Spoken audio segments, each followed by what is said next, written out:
नमस्कार बच्चों, triangle maths academy YouTube channel पर आपका स्वागत है।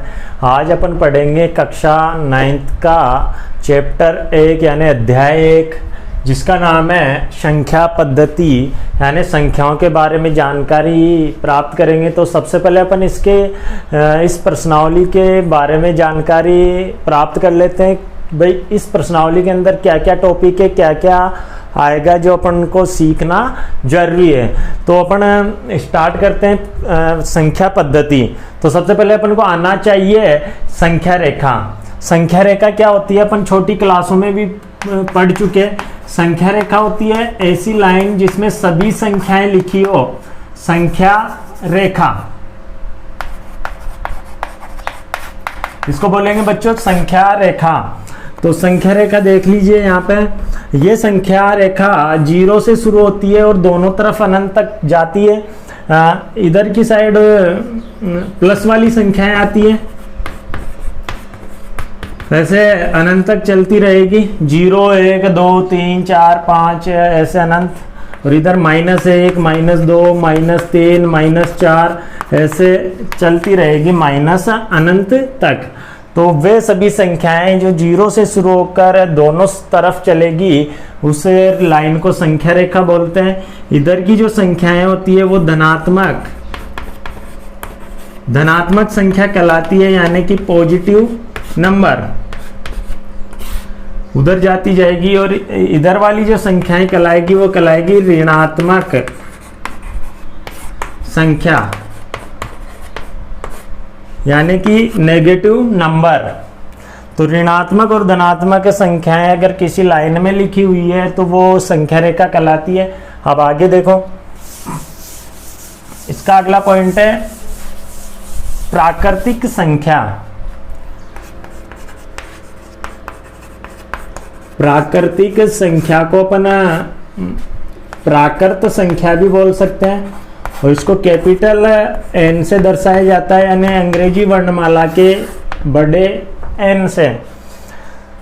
तो ये संख्या क्या होती है, देखो ऐसी संख्याएं जो अपने गिनने के काम आए, जो अपन नेचुरल यूज में लेते हैं, ऐसी संख्याओं को जो अपन गिनती करने के काम में लेते हैं, तो वो संख्याएं प्राकृतिक संख्याएं कहलाती है। जैसे ये 1 से शुरू होती है, 1, 2, 3, 4, 5, 6, 7 ऐसे अनंत तक चलती रहेगी, जहां तक संख्याएं खत्म नहीं हो जाती। तो ये प्राकृतिक संख्याएं कहलाती है, प्राकृत संख्याएं कहलाती हैं। और बच्चों वीडियो को ध्यान से देखते रहना है, क्योंकि अपन हर टॉपिक को बहुत आसान तरीके से सीखने की कोशिश करेंगे। दूसरी संख्या होती है पूर्ण संख्या। ये अपन को छोटी क्लासों में यानी 6ठी, 7वीं, 8वीं में भी पढ़ा दी जाती है। पूर्ण संख्या को अंग्रेजी वर्णमाला के कैपिटल W से दर्शाया जाता है। ऐसी संख्याएं जो 0 से शुरू हो, ऐसी संख्याएं 0 से शुरू होकर अनंत तक जाए, पूर्ण संख्याएं कहलाती है। जैसे 0, 1, 2, 3, 4, 5, 6 ऐसे अनंत तक चली जाती है। तो प्राकृत संख्या में अगर 0 ऐड कर दिया जाए तो वो पूर्ण संख्या बन जाती है। और तीसरा जो होता है वो होता है पूर्णांक। पूर्णांक संख्या, इसको अंग्रेजी वर्णमाला के Z से प्रदर्शित किया जाता है। अब पूर्णांक संख्या क्या होती है, देखो इसमें ऋणात्मक और धनात्मक सभी संख्याएं आ जाती है। जैसे माइनस अनंत से डैश लगा के अगर अपन इनके बीच की संख्याओं की बात करें तो -4, -3, -2, -1, 0, 1, 2, 3 ऐसे इधर भी प्लस अनंत तक।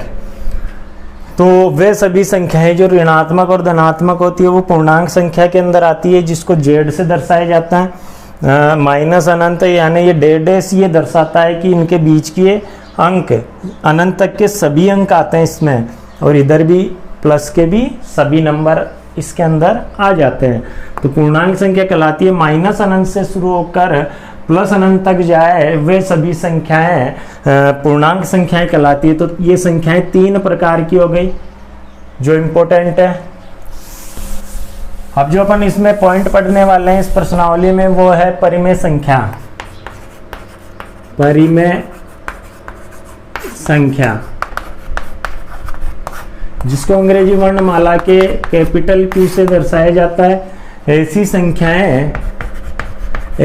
संख्याएं जिनको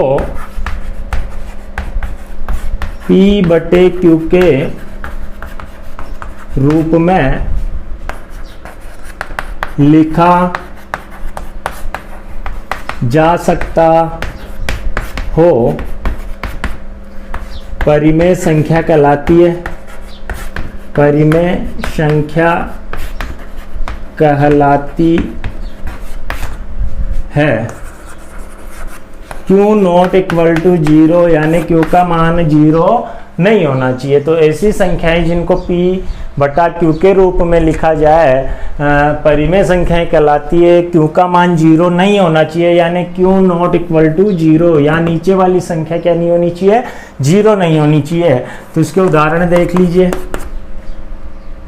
जैसे 3/4, 5/15, -3/7, 2/8, 1, 2, 15 और 0।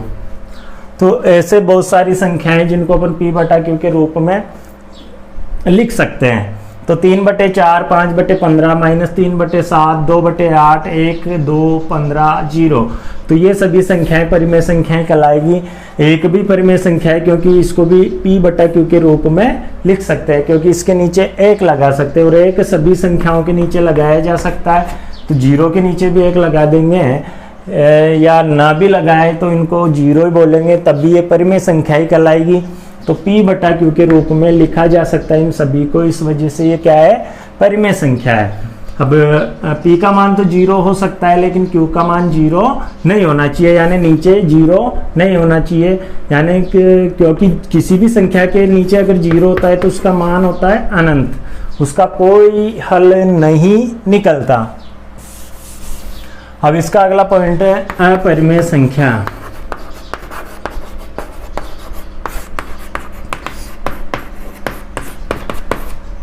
अपरिमेय संख्या ऐसी संख्या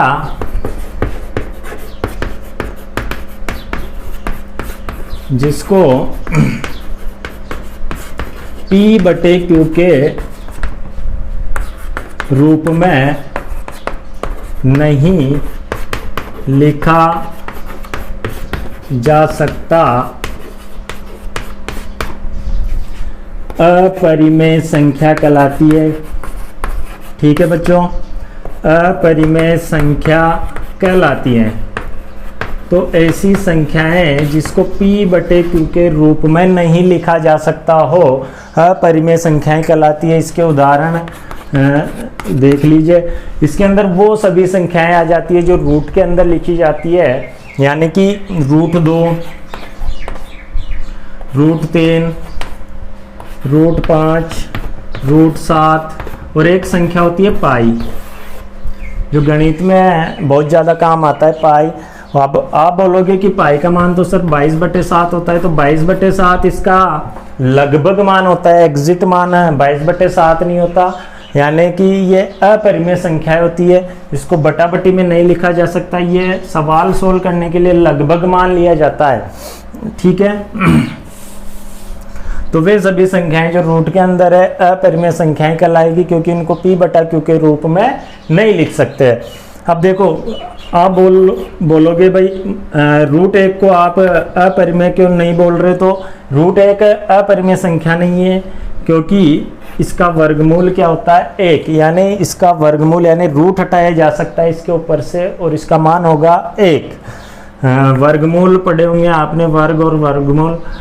जैसे √4 भी अपरिमेय संख्या नहीं है क्योंकि इसका मान होता है 2। वैसे ही √9 ये भी अपरिमेय संख्या नहीं है क्योंकि इसका मान है 3 होता है, क्योंकि इनके वर्गमूल निकाले जा सकते हैं, यानी रूट हटाए जा सकते हैं। तो ये चीज़ें समझ में आ गई होगी।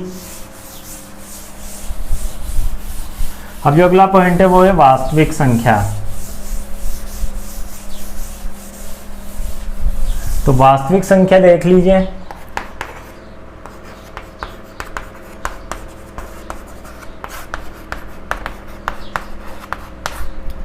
वास्तविक संख्या को कैपिटल Q से दर्शाया जाता है। सभी परिमेय व अपरिमेय, सभी परिमेय और अपरिमेय संख्याओं के समूह को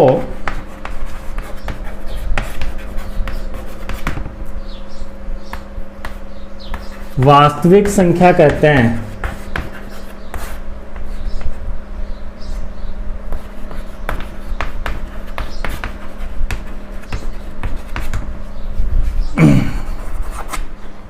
सभी परिमेय और अपरिमेय संख्याओं का जो समूह होता है उसको ही क्या कहते हैं, वास्तविक संख्याएं कहते हैं। जैसे √2 भी वास्तविक संख्या कहलाएगी, 1/3 भी वास्तविक संख्या कहलाएगी, √4 भी वास्तविक संख्या कहलाएगी, √5 भी वास्तविक संख्या कहलाएगी, 4 भी वास्तविक संख्या कहलाएगी। यानी सभी संख्याएं जो अपरिमेय और परिमेय होती है वो क्या कहलाती है, वास्तविक संख्याएं कहलाती है। अब देखो अपने आगे जो अगला पॉइंट आएगा वो है वास्तविक संख्याओं के दशमलव प्रसार। वास्तविक संख्याओं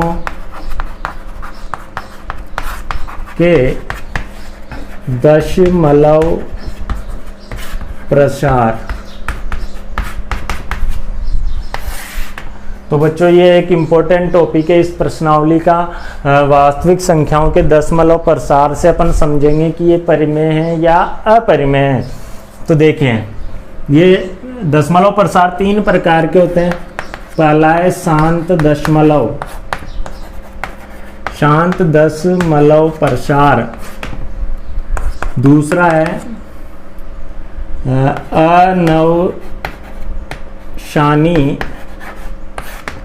अनवशानी आवृत्ति,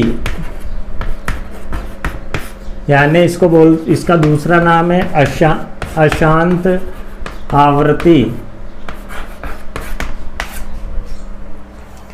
दूसरा पॉइंट हो गया अनवशानी आवृत्ति यानी अशांत आवृत्ति। तीसरा पॉइंट होता है अनवशानी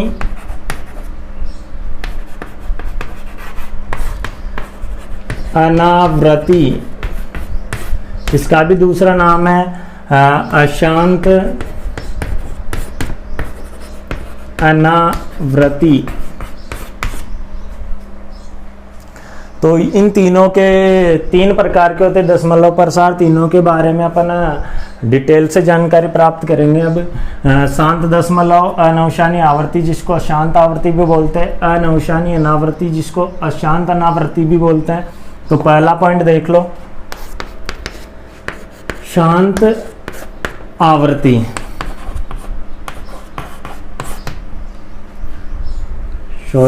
शांत आवृत्ति बोल सकते हैं वैसे। शांत दशमलव ये ठीक रहेगा, शांत दशमलव। शांत दशमलव क्या होता है बच्चों, ऐसा दशमलव प्रसार जिसमें शेषफल क्या बचे, 0 बचे, ऐसा दशमलव प्रसार जिसमें शेषफल 0 हो। तो ऐसा दशमलव प्रसार जिसमें शेषफल 0 हो अशांत दशमलव कहलाता है। इसके उदाहरण देख लो, जैसे 1/2 और 7/8। अब देखो आप सोच रहे होंगे दशमलव प्रसार कैसे निकालेंगे। तो दशमलव प्रसार निकालने का सीधा सा तरीका है, ऊपर वाली संख्या में नीचे वाली संख्या का भाग दे दो। तो 1 में 2 का भाग दे के इसका दशमलव प्रसार निकालेंगे अपन। ऊपर वाली में देना है नीचे वाली संख्या का भाग, तो 1 में 2 का भाग देंगे तो जाता नहीं है, तो अपन क्या लगा सकते हैं 0, और फिर उसके बाद क्या लगा सकते हैं पॉइंट। और जैसे अपन पॉइंट लगा देंगे यहाँ पे क्या लग जाएगा 0, 10 हो जाएगा। अब 2 का भाग अगर 10 में दोगे तो कितनी बार जाएगा, 5 बार, और यहाँ पे आ जाएगा 10, और यहाँ पे क्या बचेगा, 0। यानी ऐसा दशमलव प्रसार जिसमें शेषफल शून्य बचता हो शांत दशमलव प्रसार कहलाता है। तो इसका जो दशमलव प्रसार होगा ये होगा 0.5। ठीक इसी प्रकार एक और उदाहरण देख लो, 7/8। तो 7 में 8 का भाग देंगे अपन, जा रहा नहीं है तो पॉइंट लगा देंगे, और पॉइंट लगाते हैं यहाँ पे लग जाएगा 0। तो 8 का भाग अगर 70 में देंगे तो 8 8 64, 8 बार जाएगा और बचेगा 6। फिर 0 लगा सकते हैं क्योंकि पॉइंट लगा रखा है अपन ने। 8 का भाग 60 में देंगे तो 8 7 56, फिर बचेगा 4 और 0 लगा सकते हैं तो 8 पंजे 40। अब क्या बच गया बच्चों, 0 बच गया। तो इस वजह से यहाँ पे क्या बच रहा है, 0। तो शेषफल शून्य बच रहा है, तो इसका जो दशमलव प्रसार होगा वो शून्य दशमलव प्रसार होगा, जो होगा शांत दशमलव। तो इसका जो प्रसार होगा वो होगा 0.875। ये इसका दशमलव प्रसार हो गया। तो आपको ये समझ में आ गया होगा शांत दशमलव प्रसार। अब पढ़ेंगे दूसरा पॉइंट, इसको भी समझेंगे। दूसरा, अनौशानी आवृत्ति। अनौशानी आवृत्ति यानी अशांत आवृत्ति। तो देखिए, ऐसा दशमलव प्रसार जिसमें शेषफल शून्य नहीं बचे तथा एक ही अंक की बार बार पुनरावृत्ति यानी एक जैसे अंकों की बार बार पुनरावृत्ति होती रहे, अनौशानी आवृत्ति कहलाता है। तो इसमें देख लो, ऐसा प्रसार जिसमें शेषफल शून्य ना हो तथा समान यानी एक जैसे अंकों की समान अंकों की पुनरावृत्ति हो। पुनरावृत्ति का मतलब होता है बार बार आना, यानी समान अंक की बार बार आए तो अनौशानी आवृत्ति यानी अशांत आवृत्ति कहलाता है। जैसे उदाहरण से समझो, 1/3। अब 1 में अगर अपन 3 का भाग देंगे तो क्या आता है, देखो वही पॉइंट लगा के 0 लगा के पॉइंट लगा देंगे और यहाँ हो जाएगा 10। 3 बार जा रहा है, 3 का भाग 10 में 9, फिर बचा 1, फिर 0 लगा सकते 3, फिर यहाँ 9, फिर 1 बचा, फिर 0 लगा सकते हैं, फिर 3 और यहाँ 9, और ऐसे 1 आता जाएगा। यानी 3 बार बार आ रहा है, यानी आता ही जाएगा, ख़त्म नहीं होगा कभी। तो 0.333 ऐसा बार बार आता जाएगा, जिसको अपन शॉर्ट में ऐसा लिख सकते हैं 0. जो अंक बार बार आ रहा है उसके ऊपर एक लाइन खींच देते हैं जिसको बार बोलते हैं। 0.3 यानी 3 बार बार आ रहा है, जिसके ऊपर ये लाइन खींचा हुआ है इसका मतलब है ये अंक बार बार आ रहा है। अब देखो यहाँ पे 1/7, एक और उदाहरण देख लो, 1/7। तो 1 में अगर अपन 7 का भाग देंगे तो देखो नहीं जा रहा तो 0 लगा के पॉइंट लगा सकते हो और यहाँ हो जाएगा 10। कितने बार जा रहा है, 1 बार जा रहा है, 7 आ जाएगा, फिर 3, फिर 0 लगा सकते हैं, 7 चौक 28, फिर 2 बचा और फिर 0 लगा सकते हैं, 7 दूना 14, फिर 6 बचा, फिर 0 लगा सकते हैं, तो 7 8 56,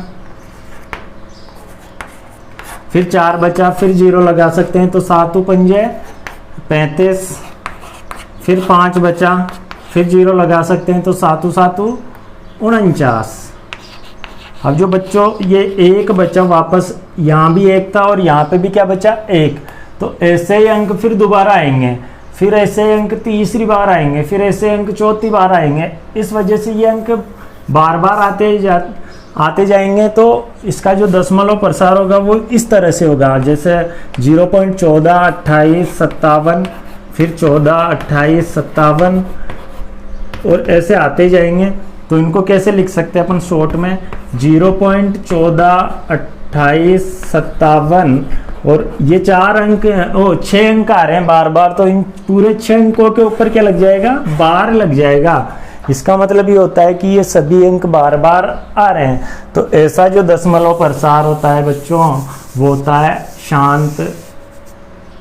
अशांत आवर्ती, यानी कि अनवशानी आवर्ती।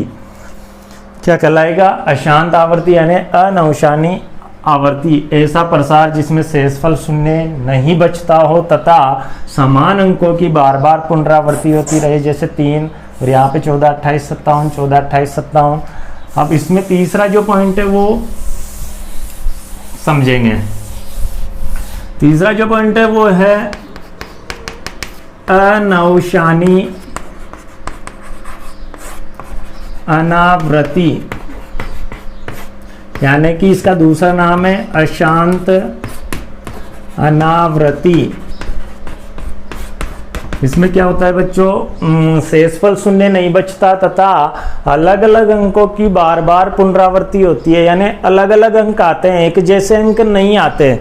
तो देखो, जिसमें ऐसा प्रसार जिसमें शेषफल शून्य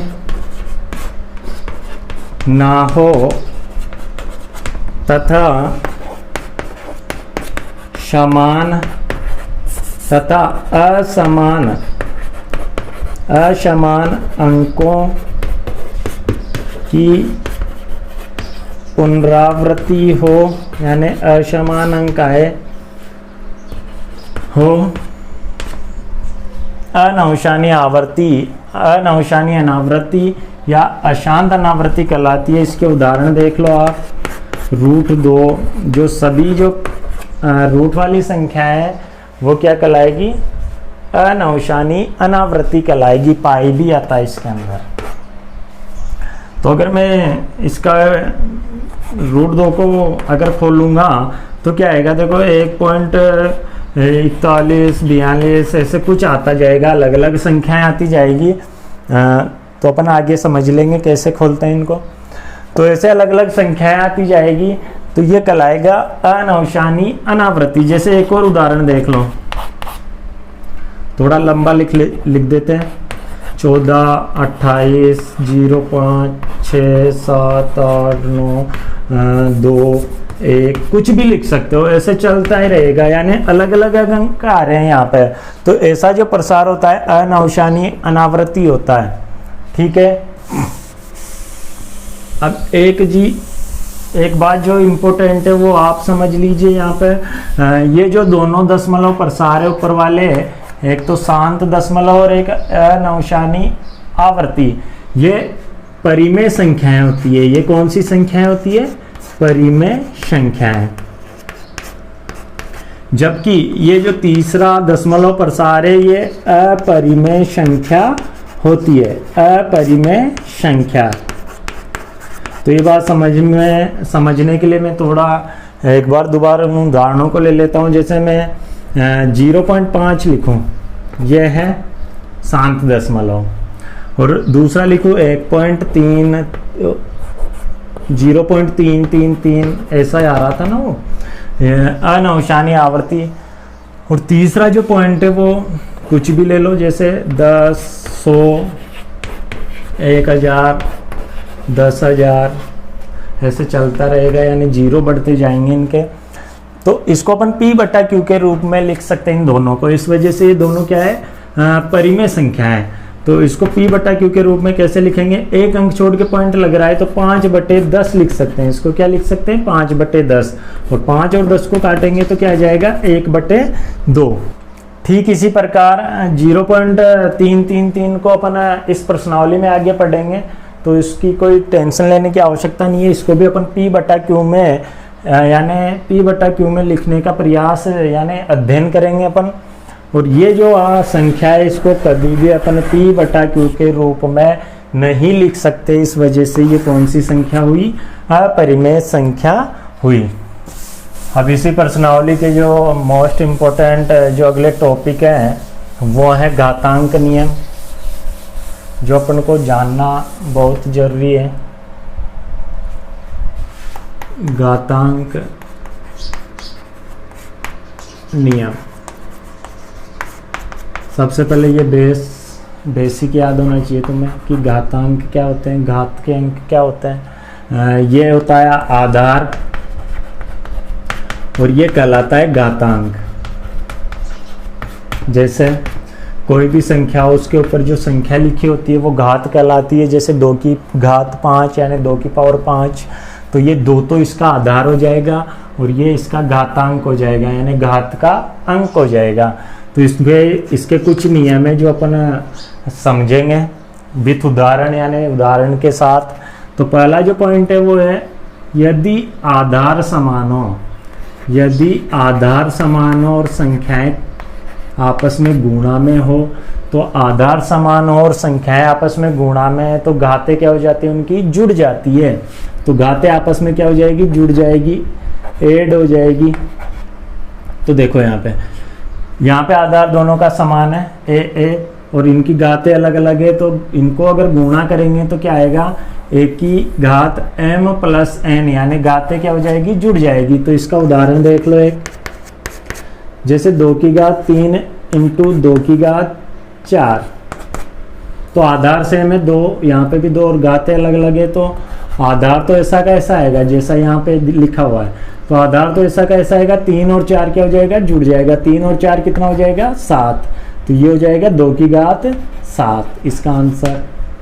ठीक इसी प्रकार दूसरा नियम है भाग वाला, a की घात m यानी आधार समान हो और संख्याएं काय में हो, भाग में हो। आधार समान हो, घातें अलग अलग हो और संख्याएं आपस में काय में हो, डिवाइड यानी भाग में हो।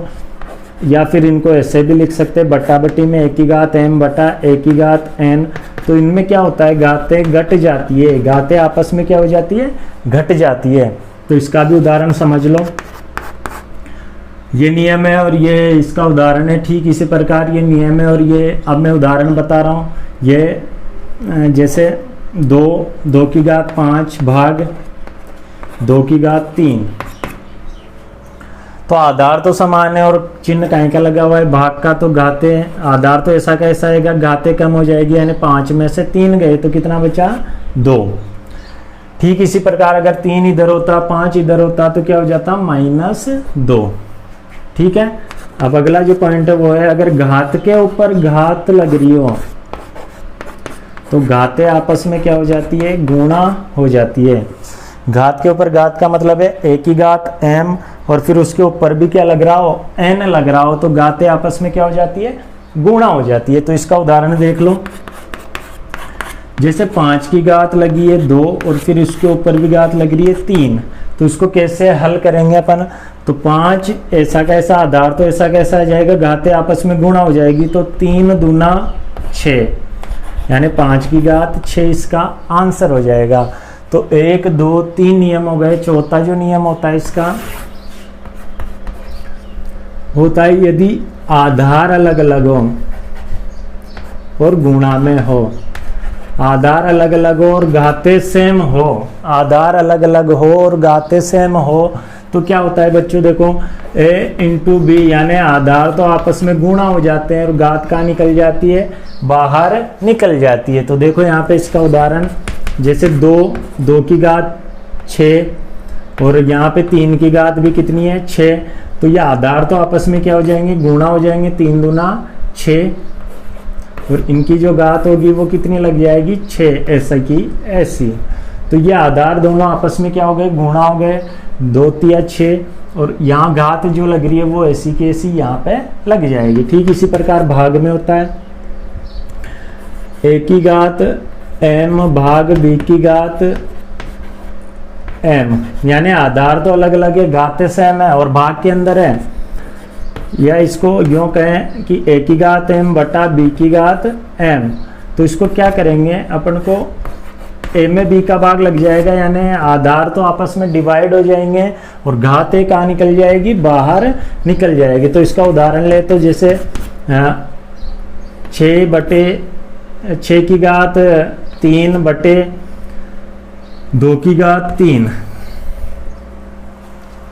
6 की घात 3 2 की घात 3।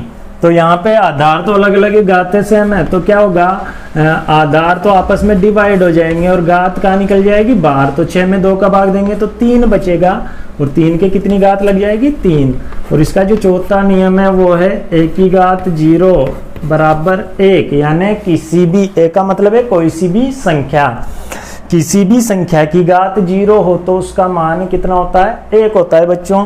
जैसे उदाहरण समझ लीजिए, 3 की घात 0 है तो इसका मान 1 होगा, 2 की घात 0 है तो इसका मान भी 1 होगा, 100 की घात 0 है तो उसका मान भी कितना होगा, 1 होगा। यानी कोई सी भी संख्या हो उसकी घात अगर 0 है तो किसका मान क्या होता है, 1 होता है।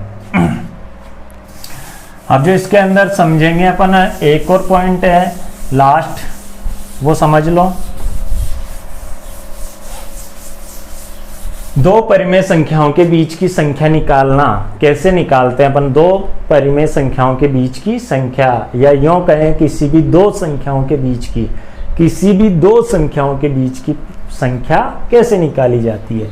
जैसे दो संख्याओं के बीच की संख्या, बीच की संख्या कैसे निकालेंगे। जैसे दो संख्याएं a और b, दो संख्याएं मैं मान लेता हूं a और b, कुछ भी मान हो सकता है इन दोनों का। a का मतलब पहली संख्या और b का मतलब दूसरी संख्या।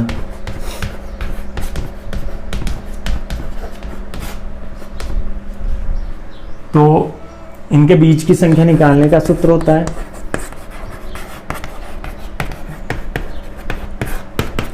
a प्लस b बटे 2, यानी पहली और दूसरी संख्या को जोड़ के किसका भाग दे दो, 2 का भाग दे दो। जैसे उदाहरण देखो इसका, 4 और 6 के बीच की संख्या निकालनी है आपको।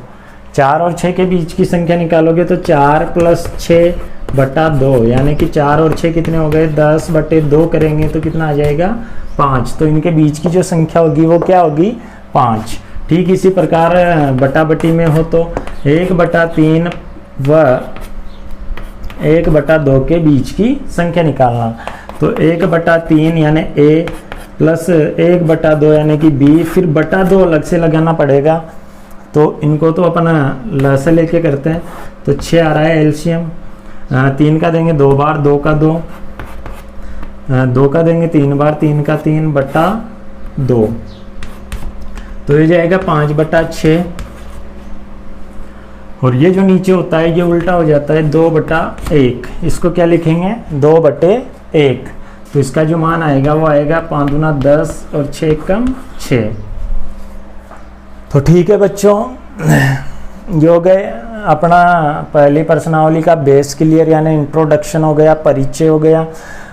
तो आपको मेरे द्वारा जो ये जानकारी मिल रही है वो अच्छी लगी तो आप मेरे चैनल को सब्सक्राइब और लाइक करें और शेयर करें दूसरों को भी, और ताकि उनको भी स्टडी करने में मदद मिले, यानी फ़ायदा मिले और आगे अच्छा प्रोग्रेस करो। धन्यवाद।